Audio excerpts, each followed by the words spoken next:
In 2007, African Union countries committed to investing at least 1% of their GDPs to research and development. 12 years later, this goal remains unrealized.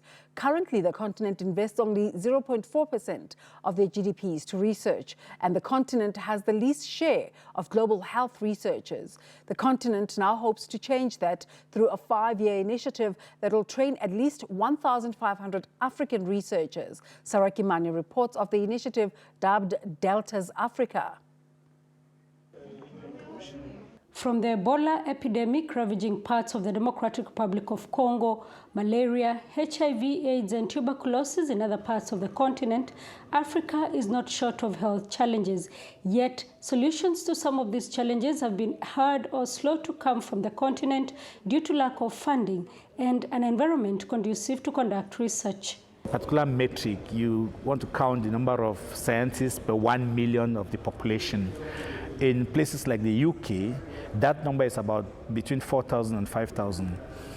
On the African continent, that number is less than 200.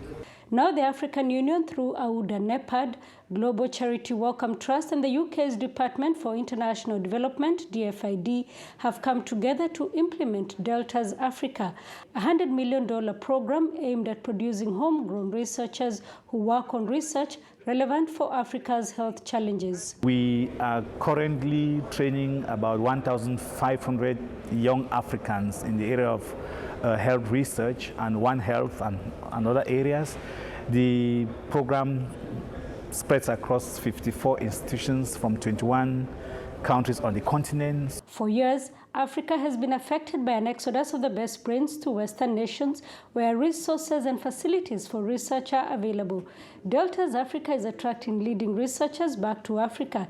At least 20 diaspora researchers are back to the continent following the launch of the program. Already we can count about 400 and almost 500 publications in peer-reviewed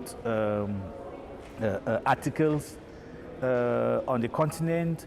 We're looking at extra funding that has been attracted by the various programs, almost in excess of $97 million. This week at a meeting in Dakar, Senegal, some of those researchers will be presenting some of their groundbreaking work in health research in Africa. By highlighting the success of Delta's Africa's first cohort, the African Union hopes to encourage the private sector to invest in research and development on the continent. Sarah Kimani, SABC News, Dakar, Senegal.